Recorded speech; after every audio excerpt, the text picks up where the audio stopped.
Incremental greetings. My goal today is to share with you that usually pure memory is a self-imposed limitation. You decide to have pure memory. So I will be challenging the misconceptions about memory, just very briefly, as part of the Supermemo course. So let's start digging into that. Then what's the question? What's the concern? Is that this is one example. That I was told that I have a genetic short-term memory, or I have an accident, or whatever. That for whatever reason, because your genetics, you have a short-term memory. And not only that, is that my children show similar signs, like it's hereditary, that genetic, so this will be perpetuating in the family. Is that could be true. There are cases that affect the short-term memory, are rare. So albeit these exist, those conditions are very, very rare. So most of the time, people who ask those questions, they don't have any genetic factor. Before digging into details, the key points is that long-term memory, not short-term memory, is what drives success in life. So you should be worried about your long-term memory, not the short.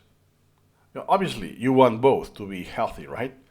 But if you had to choose, I want to choose the long-term memory to be top. And then, short-term memory can often be improved with mnemonic training. Some studies say that physically or like from a biological perspective, you don't improve your short-term memory. It's fixed. Whatever you have, it's that. But what you can improve is the effects, the results, using techniques called mnemonic techniques. An analogy will be you have a car, that's the engine. So this car cannot go faster. So that's the maximum speed you can get. But you can improve, I don't know, the oil in the steering wheel, that you keep most of that speed when you turn, stuff like that. That means that you will drive faster in a circuit, in a race, but you won't increase your overall speed. The maximum speed is the same. It's just you lose less speed in certain cases. Same thing. You have the same capacity, the same memory. It's just with mnemonics, you will be using other areas of your brain that are not part of that. Usually the space, the part of the brain that is about the space, the location. So imagine that those other areas of the brain are the other parts of the car. That I'm not going to increase speed, but I'm going to do some trickery that will improve the outcomes. Having said that, then what's the role of Supermemo in the memory development?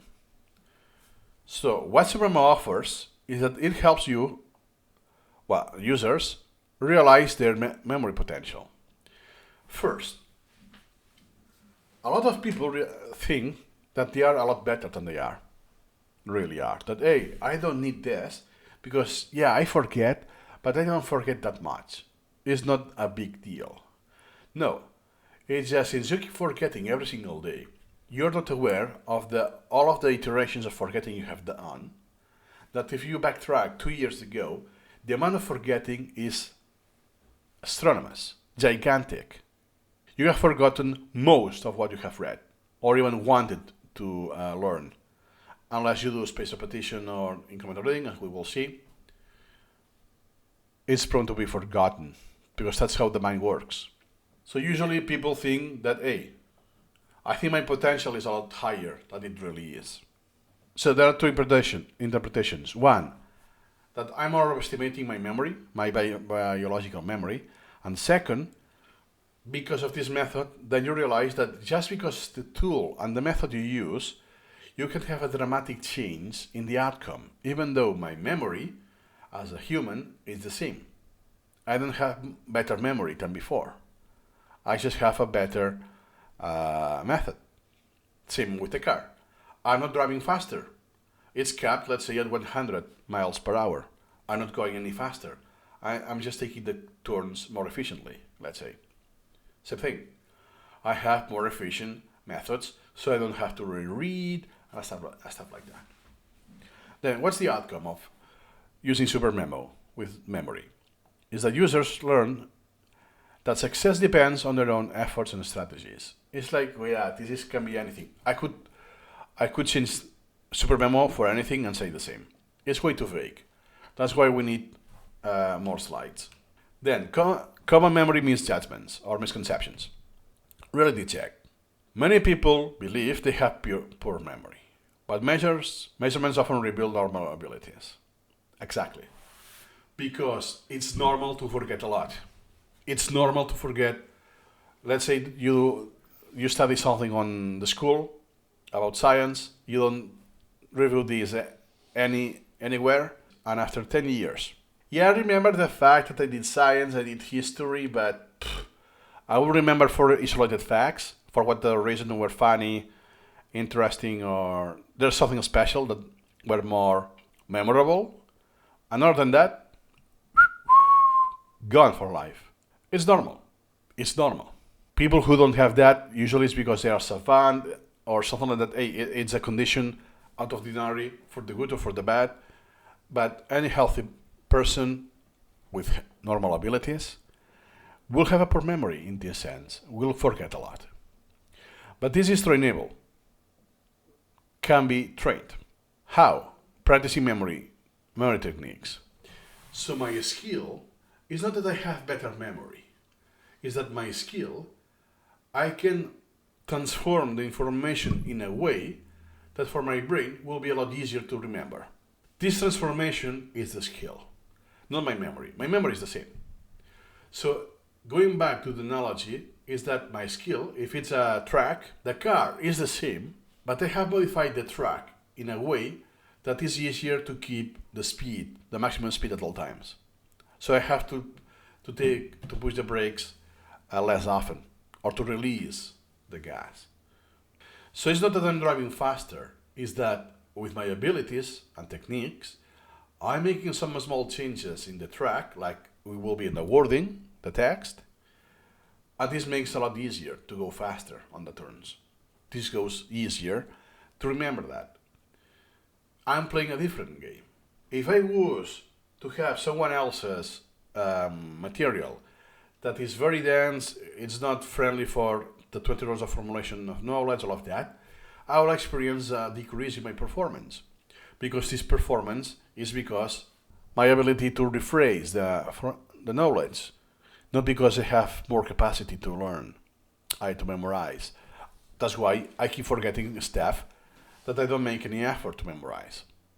Because it's not important, it's not a priority. And sorry, now you say this to me, and I realized that I completely forgot. Because that was outside of the track. Cool. By the way, I'm improvising the analogy of the car. That was not on purpose when I did the slides. That's why I have no images. Then, the epidemic claims among adults. So what happens when you are an adult and you attribute the lack of memory or the pure memory as age? That, hey, I'm 40, so I'm not going to die, but I'm already aging, right? So my biology is declining, which could be true. Could be true if you have a very toxic lifestyle with alcohol, tobacco, lack of exercise, pure diet, and you don't engage in learning. Can be that in 40 you are already declining. But the point is that usually it's not because of that. It's because you haven't applied any real method or technique that uses this. It's like a muscle that you're not using and gets experience atrophy. Same thing. But I'm not going to this. So let's simplify that you are 40, you are just not particularly healthy, but regular lifestyle. But yeah, you could do more exercise. Yeah, you have a healthier diet, but let's put it as average. In this case, it's about the perception. You don't have any memory deficit. Let's say that in 40, it's likely that in 40 you have if you're a parent or at that age already, most of the time. So and you keep forgetting, what are the keys that card of keys, what is this for my child? Oh, you are more aware, let's say, of those little forgetting episodes.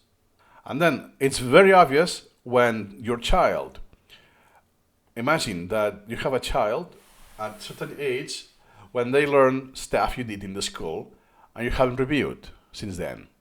You have this effect that, oh wow, that happened with my parents. That, oh yeah, I did this in the school, but I completely forgot about that, right? So the key inside is that it is often rooted in perception. You think you have poor memory. Most cases it's because you're not taking action. So if you will have to use spaced repetition and or incremental reading, it won't be the case. As easy as that. It's like, hey, I have perception that I'm very slow when I travel. Yeah, because I travel by foot, walking. So if I will get into a car, I will travel a lot faster. Easy solution, right? Then, takeaways. First, consult specialist. Could be the case and get a second opinion.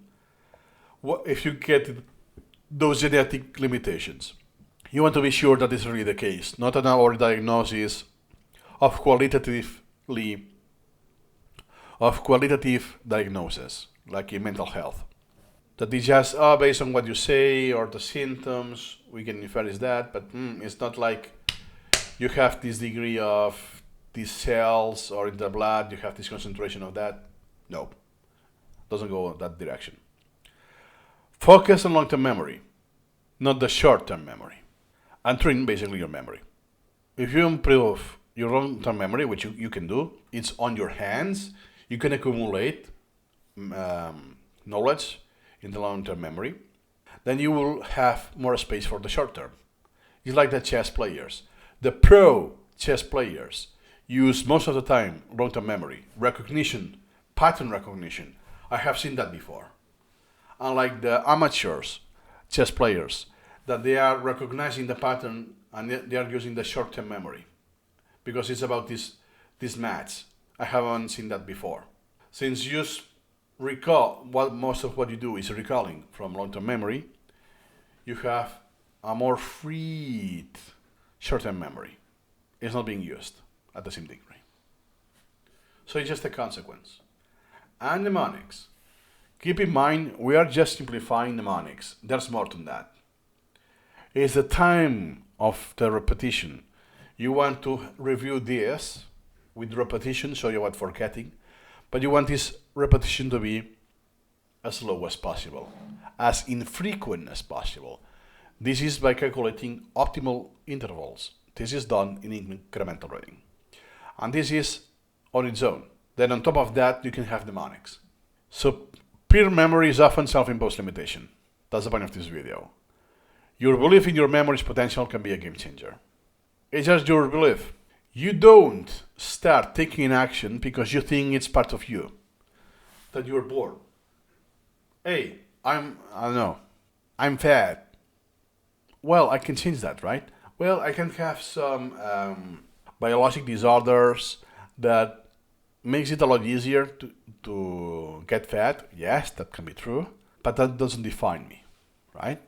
Same thing, that, hey, you have accepted that you have poor memory, but it's very guaranteed that if you're healthy, meaning you don't have one of those rare diseases that really change the brain, it's actually not the case. You have pure methods or techniques, and that is easy as just applying those techniques, and your life will change dramatically in any aspect, not academically, professionally, in parenting, anything you can think of that requires knowledge. Then, hopefully, Supermemo, the tool, should help you figure out your abilities and are not much different from others. But if we compare many different people from many different backgrounds, countries, cultures, ages, and so on, there's not that something that you could pinpoint, oh, you're not that fit for incremental reading. You're not in the genetic pool for that. That's not true. That is not true. This could be true for athletics. That for this sport, let's say, I don't know, swimming, you need this kind of genetics, right?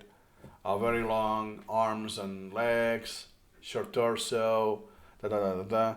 If you're not like this, it's unlikely you're going to succeed in that sport, right? Not for Supermemo.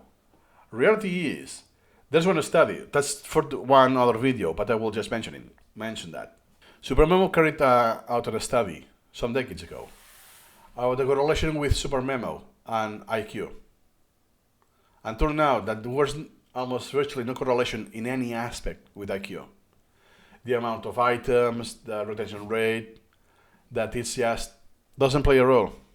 So remember, consistent training and positive mindset can overcome most memory challenges. And training, don't take that as like in the gym that you need to train, that it's boring to death. No. It's to practice, to use it. If it was a muscle, you need to use it. If it's a brain, you need to use it. You review stuff. You use mnemonics. It's just that. Then, closing thought. Your future rests in your hands and your brain. So to be metaphorical and literally, it's in your brain, yes, but it's in your hands. You can choose that. You can choose not to have pure memory. Again, most of the time, unless you have really one of those conditions in the brain. Takeaway message. If you only have to remember something out of this video before you take action, please be this thing. Memory limitations are often self-imposed. Take control of your potential with the right tools and mindset.